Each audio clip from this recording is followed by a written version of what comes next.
Good morning, children. நாம் இன்னைக்கு poetic device பார்க்கலாம். Now let us see the poetic device. First one, simile. A simile shows the similarity between one thing and another and is generally introduced by the word as or like or just as. சிமிலின்னா இரு ஒத்த பொருட்களை ஒப்பிடுவது தான் என்னது சிமிலி. இப்போ இந்த போயமில் என்ன பண்ணியிருக்காரு, your eyes are like the diamond bright, mine are dull as lead. இப்போ இந்த மாதிரி லைக் ஆஸ் என்று வரும்போதே நம்ம என்ன சொல்லியிருக்கோம், சிமிலின்னு முதல்ல சொல்லியிருக்கோம். இப்போ இதில் என்ன யூஸ் பண்ணியிருக்காரு, your eyes are like the diamond, like mine are as dull as lead, like ஆஸ்ங்கிறதுக்கு வரனால இது என்னது சிமிலி. நெக்ஸ்ட் ஒன் அடுத்தது என்னது அலிட்ரேஷன். அலிட்ரேஷன்னா it is the repetition of the initial consonant sounds or the use of the same letter in a single line. அலிட்ரேஷன்றது முன்னாடியே நம்ம பல தடவை பார்த்துருப்பீங்க. எப்போவுமே அது என்னது கான்சனன்ட் சவுண்ட்ஸ் அடுத்தடுத்த வேர்ட்ஸாக இருக்கலாம், அல்லது ஒரு லைன்லேயே வரக்கூடிய ஃபஸ்ட்டு லெட்டர் வந்து கான்சனன்ட் சவுண்ட்ஸாக இருந்தால் அதை நம்ம என்ன சொல்லுவோம், அலிட்ரேஷன் சொல்லுவோம். இதில் என்ன வந்திருக்கு, hearing is willy flattering words came slowly fluttering by flitting by he tracked up his winding star into his dismal den. Sweet creatures, said the spider, you are witty and you are wise. First one பாருங்க flattering, flitting.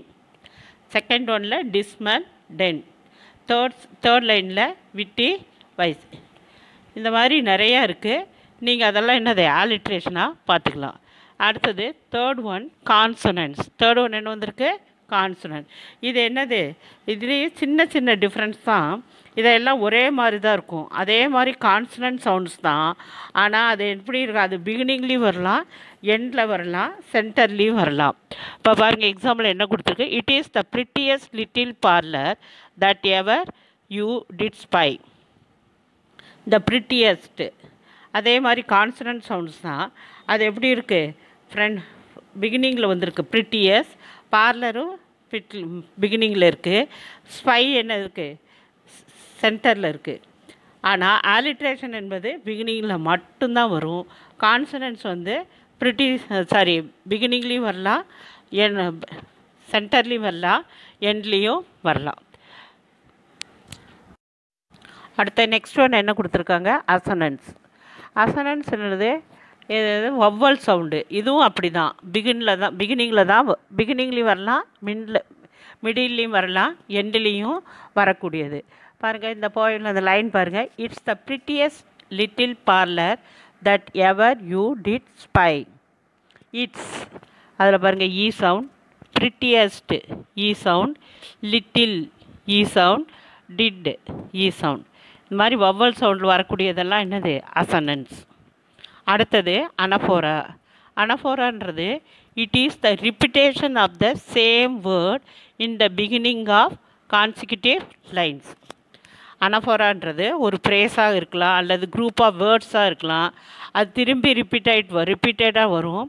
அதாவது அவங்க என்ன விஷயத்தை சொல்ல வராங்களோ அது என்ன பண்ண மாதிரி இருக்கும், எம்பசைஸ் பண்ணுற மாதிரி இருக்கும். அந்த போய்ட் வந்து அந்த போயத்துக்கு அது அழகு சேர்க்குற மாதிரி இருக்கும். இப்போ இந்த போயமில் பாருங்கள் எது கொடுத்துருக்காங்க, how handsome, how brilliant, thinking only of her brilliant eyes, thinking only of her crusted her. இப்படி திருப்பி வர்றது என்னது அனஃபோரா. அடுத்து லாஸ்ட் ஒன் என்ன கொடுத்துருக்காங்க, repetition. Oh no said the little fine. ஒரே வார்த்தை திரும்ப வருவது தான் என்னது ரெப்பிட்டேஷன். இப்போ நோன்னு ரிப்பீட் ஆகிருக்கனால இது ரெப்பிட்டேஷன். இது அதில் இருக்க ரைமிங் வேர்ட்ஸும் ரைமிங் ஸ்கீமும் அந்த இது பேரை நடத்தும் போதே சொல்லியிருக்கேன். இப்போ இதில் இருக்க ஃபிகர் ஆஃப் ஸ்பீச் சொல்லியிருக்கேன். இதெல்லாம் மறுபடியும் ஒரு தடவை திருப்பி நீங்கள் பாருங்கள், புரியலைன்னா ஏதாவது புரியலைன்னா திருப்பி கேளுங்க எனக்கு. Thank you children.